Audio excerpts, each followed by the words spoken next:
Hey everyone. So if this map here looks familiar, then it's because it probably is. We're going to start off the same way that we did last time, with the Celtic culture here in Central Europe called Hallstatt culture, after this tiny little place here in the Austrian Alps. But today we're not going to follow the Celtic people towards the west. Today we're going a little bit east here to where I live, and we're going to have a look at the early history of Vienna, because I think that's a really fascinating subject, and there's a few really interesting facts that I was just never aware of. So we don't see Vienna here on this map, but we do know that there have been Celtic settlements here. People have lived here in this area for about 4,000 years. They were probably farmers because you have quite a good climate here and quite good soil. So people came here 4,000 years ago, and then things changed up a little 2,000 years ago when the Romans came.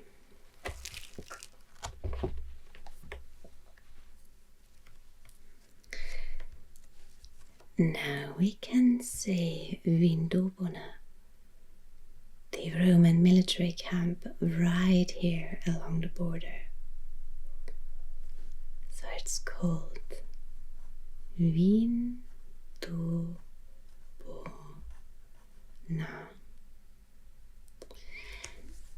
It's in an area called Pannonia, which was the name of the province, and that's a name that's still in use today. Not so much for the area where Vienna is, but here towards the east we still talk about Pannonia. For the longest time that I thought that the name Wien or Vienna comes from this Roman camp, Vindobona, but that's not true. It probably dates back to a Celtic name. In the early Middle Ages, at about 880, a document was written that referred to some things happening at Wenia, so near a place called Wenia, referring to Vienna. And Wenia comes from the Celtic word, or Proto-Celtic word, Vedunia, and that just means a small river running through a forest. At first I thought that probably refers to the Danube, even if it's not small. It is a river, and I'm sure there are plenty of forests, so there were plenty of forests. Vedunia, after all, doesn't sound so different from Danube.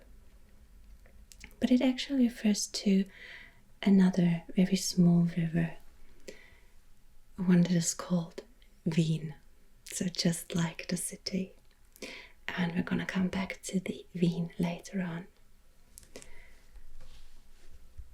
So the origin of the name of the city of Vienna and of its tiny little river coming out of the forest dates back to the Celtic people, and the Romans probably based their name on that Celtic word too. Now, let's have a look at that Roman camp and how exactly it looked. I'm gonna put this aside for now.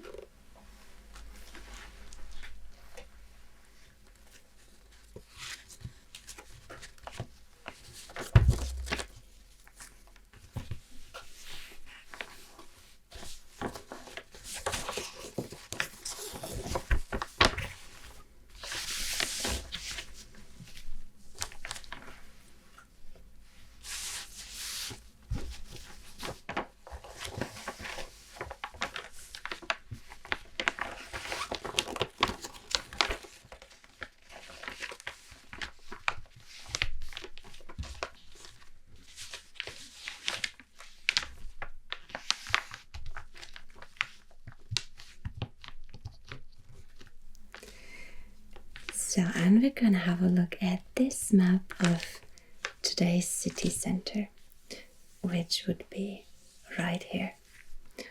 We had a look at this map before too. So here's the interesting thing. The Roman camp really was right in the middle of today's inner city. And we still know where its borders lay. So here we have the cathedral, which at the time, of course, did not exist. But one of the largest squares right next to the cathedral is here, the Graben. The camp then followed along to Naglergasse, Tiefer Graben, followed along somewhere here along Salzgries, and then turned the corner and went up here along Rotgasse, and I think the one after that is called Kammergasse. So let's build this in.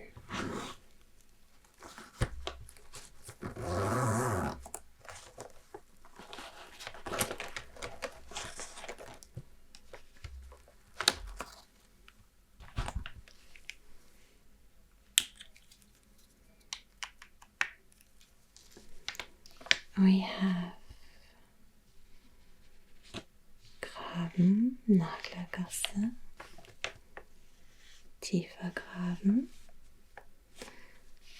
Salzgries,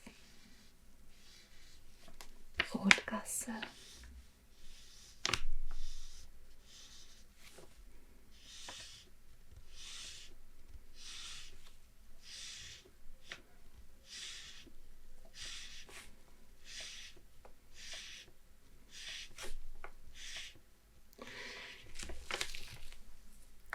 So this was the military camp. However, there were also some civilian settlements, probably out here somewhere.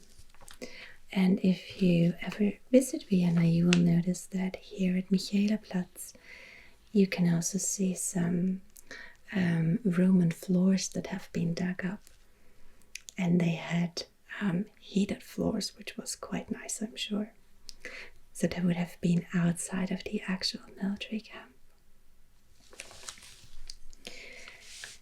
The Romans stayed here until about 500, and the camp itself, of course, had a wall around it and also a moat.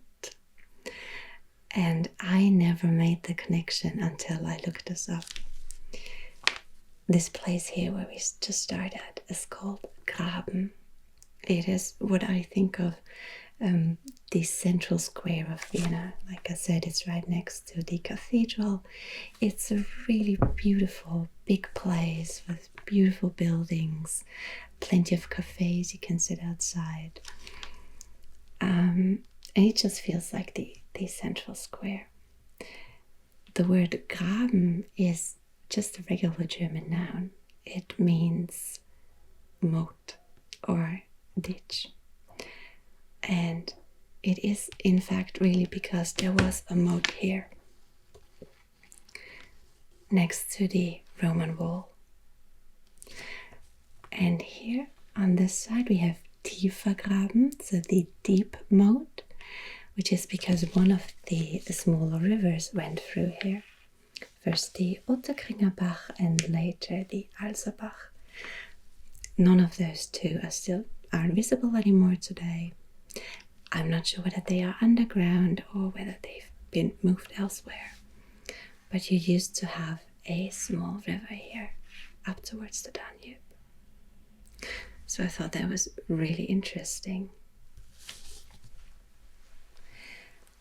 Now, if we quickly look back at this map,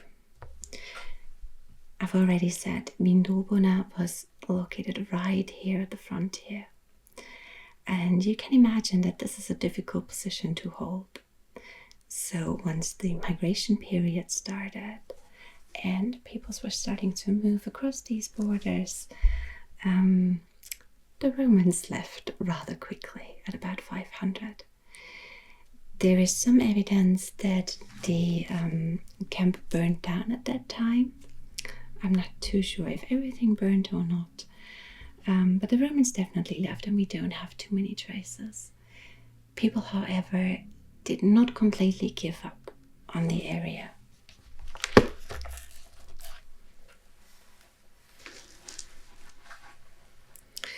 However, the place where they stayed became a lot smaller.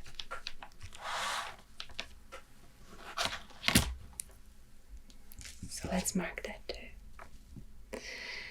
We know that people probably stayed here in this area. And during the early Middle Ages, we know of a building called Berghof, which might have some connection to the Vienna mountains, which would be in this area here. Maybe it has something to do with a vineyard, we're not too sure. But Berghof basically means Berg is mountain, so like a mountain building. It was located somewhere here near Mark-Aurel-Straße, Sterngasse, Hoher Markt, Judengasse, somewhere here in this area.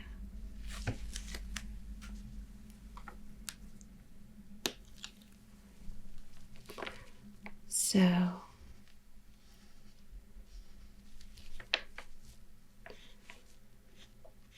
the actual settlement that remained in the early Middle Ages really is quite small.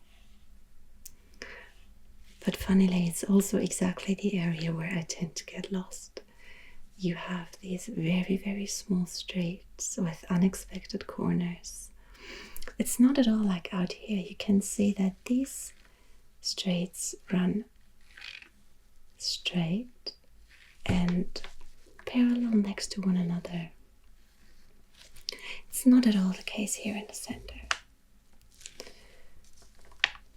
So that's usually a sign that the way these roads have been developed just dates back a lot further, that these are a lot older.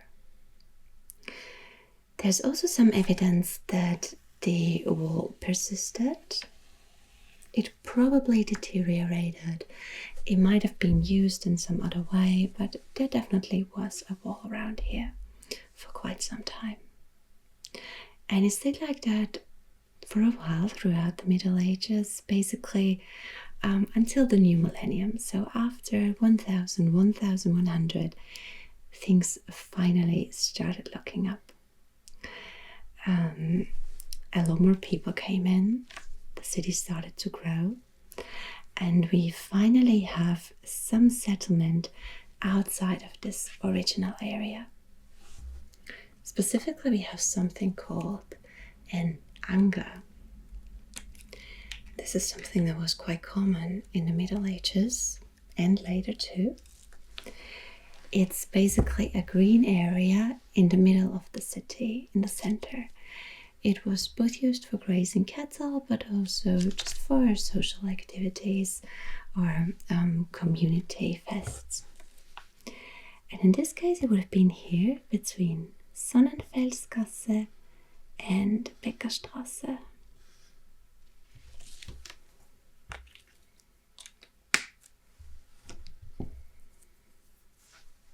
So, right here. And as Vienna continued to grow and gain in importance, we finally also have an additional church being built. Up until that time, we had the Ruprechtskirche here, which I think is one of the oldest churches in Vienna. We have Peterskirche, and we have Maria am Gestade. And now finally, in the 12th century, we have a first church here at Stephansplatz. It would take a while until this church would become the Cathedral of Vienna. But you know, things take time. Now, the 12th century was a good time not just for Vienna but also for the dynasty of the Babenberger, who ruled in Austria at the time. You probably know the story of Richard Lionheart and how he was kidnapped on his way home from a crusade. The people who kidnapped him were the Babenberger, and they kept him not here in Vienna, a little bit further along the Danube.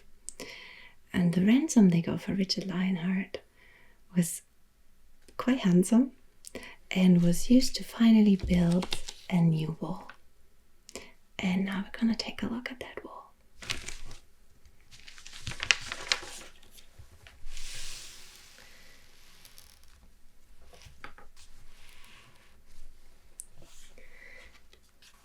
The map that I have now is not from the 12th century. It's a little bit younger, but it is the oldest map that we have of Vienna. It's from the 15th century. And you can see this new wall built around the city. So the old Roman wall finally got replaced. You can see that we have some gates leading into the city. We have a number of towers. So the author of this book says that it's probably not accurate, that there was either a different number of towers or that they were located differently. However, what we do notice here is that the towers are spaced out more and that there are fewer on the side looking into the land. And here along the Danube we really have quite a big number of towers. So the Danube here probably was the area that was most sensitive. Interestingly, we do not see any streets or roads or paths on here. Like I said, even though we are pretty sure that the lay of the city still followed the original Roman camp, the streets went along the same paths. We mostly have churches. So I guess that tells us something about importance in the 15th century. We have Michaelerkirche, Peterskirche. We have Ruprechtskirche. Then here we also have something new. In red it says, das ist die Hochschule, so this is the university. And here in the north we have, das ist die Burg. So this is the Hofburg, which, if you're following my channel, I'm sure you are perfectly familiar with it. I just quickly want to place these here on the map because it's interesting to see how it's grown. The old university is placed here, and the original place where the Babenberger resided was called Am Hof. So it's not here where we have the Hofburg today.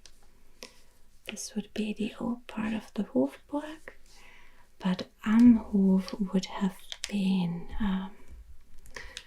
let's just see, we have the Schottenstift, which was also funded by the Babenberger, and Am Hof would have been here.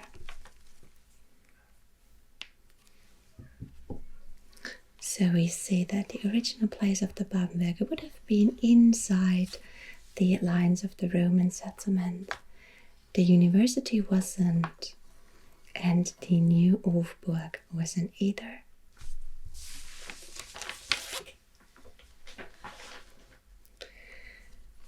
what is quite interesting is we can see that the Hofburg at the time really looked sort of how you imagine an old castle. We have these 4 towers, 1, 2, 3, and a 4th one at the back. We have the gate to the castle. Also looks quite fortified. And we have a beautiful red roof.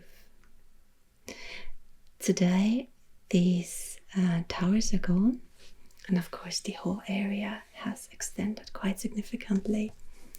At the time, Augustiner Church, which was used by the Habsburgs for a long time, is still a separate building at the time. Today it's really part of the entire complex.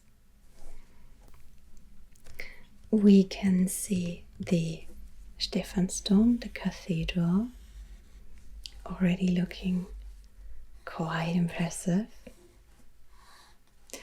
And one funny detail. So the Stephansdom was supposed to have 2 towers, but only 1 was built. And here you can see that they were still holding out. They were still in the middle of building the other tower, but unfortunately it never got finished. Now this map looks quite tumultuous. There's a lot happening here. We see plenty of horses, plenty of knights. Up here we can see some fire, quite a lot of destruction out here in the suburbs. So this was, I think it might have been around the time the Ottoman Empire made it to Vienna for the first time. And this is during a time when you still had the old wall that the Babenbergs built. And it became clear that this probably wasn't enough and they needed a new wall, which they did build. Here we are in the 17th century, and we can see that Vienna really kept growing. It's starting to look a little bit like the city that we know today. We have the cathedral with its 1 tower at the center. Here we have the Hofburg. It's starting to become difficult to really see the original center with the 4 towers, but we're already having the Reichskanzleitrakt, Amalienburg. Here's the gate. The Augustinerkirche is already part of the complex, so it's grown quite fast. And all around you have this new fortification to protect the inner city.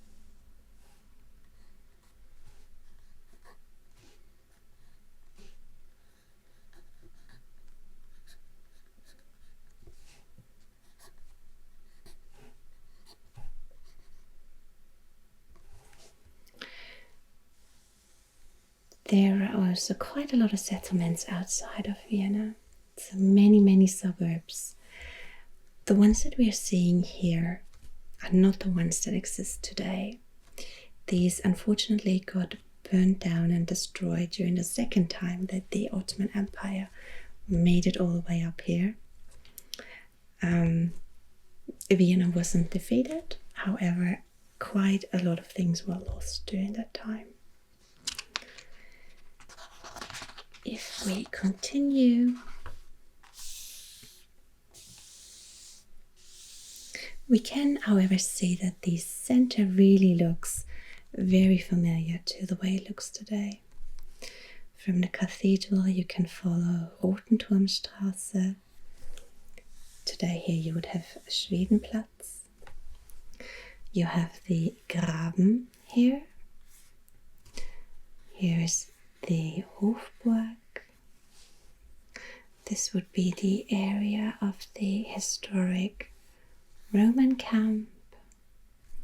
So this is all quite expected, with the only difference that you have a moat around the city.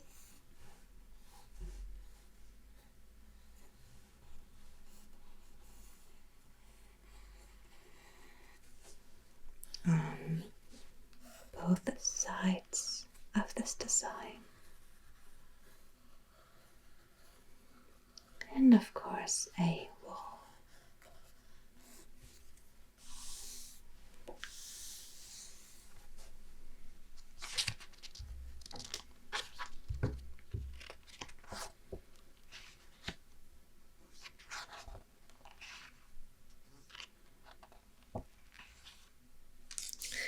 There are quite a lot of maps of the times when the Ottoman Empire was at the city gates. But I think we're going to skip those.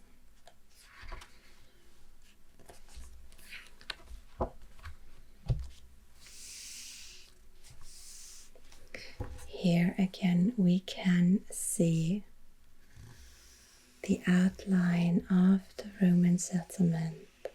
Graben, Naglergasse, tiefer Graben, zu Hoher Markt, and back up.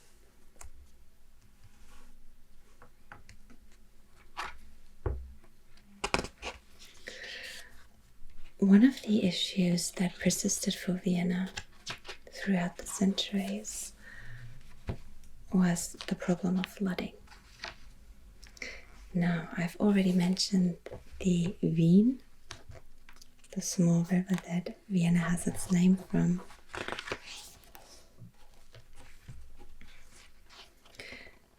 Today, the Wien looks quite homeless, but the problem is that it moves into Vienna from an area where the ground can take up very little water. So if you do have flooding, it comes in very fast.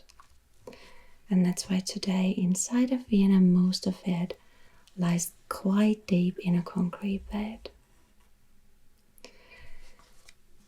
The 6th district,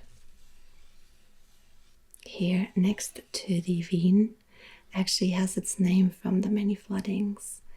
It's called Gumpendorf, and Gumpen comes from sort of the leftover water that was spilled with the floods. The other issue, as you can see, is the Danube. What we've seen on the previous graphics is only this small arm, which today is the Donau Canal.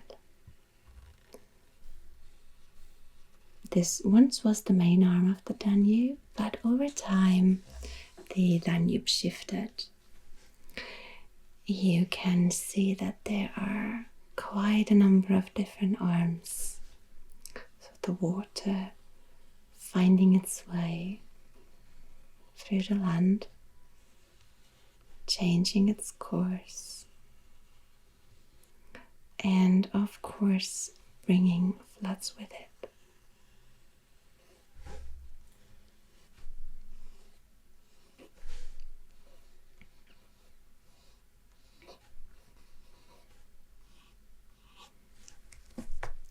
It's also the reason that up here in what today is called Transdanubian, you had very few suburbs for a long time.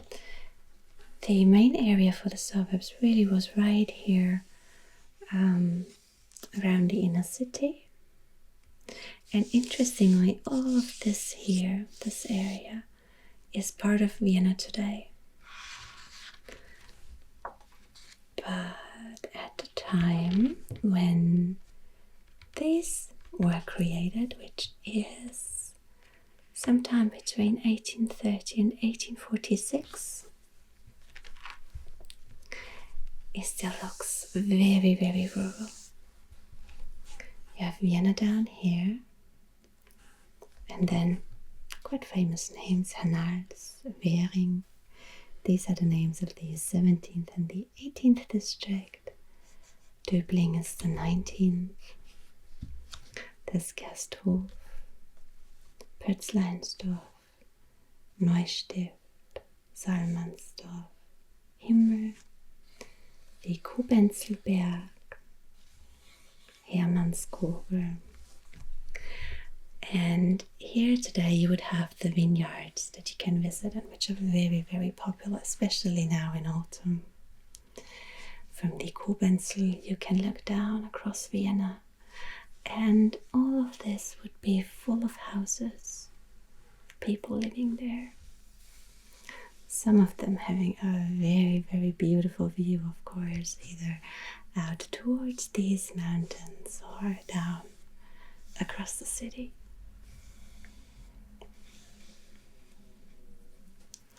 Now, like I mentioned, the Wien got its concrete bed in about 1890, 1895. The Danube's been regulated the way it looks now only for about 50 years. Today here you would have the Donauinsel. But you can already see some of today's structures like the Prater or the Augarten should also be visible in this area.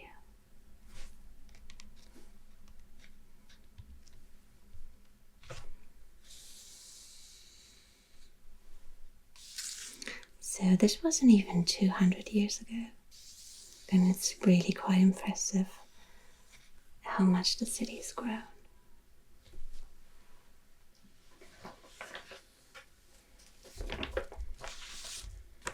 From just one small settlement and an even smaller area that persisted for a couple hundred years into a city of almost 2 million.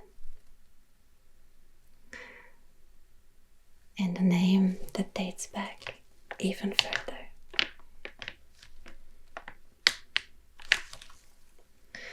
So I'd say let's tidy up. And I'm sure you're quite sleepy by now. So feel free to get ready for bed.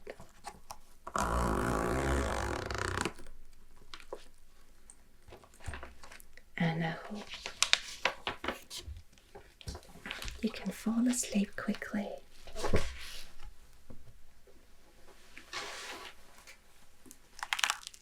And have nice dreams.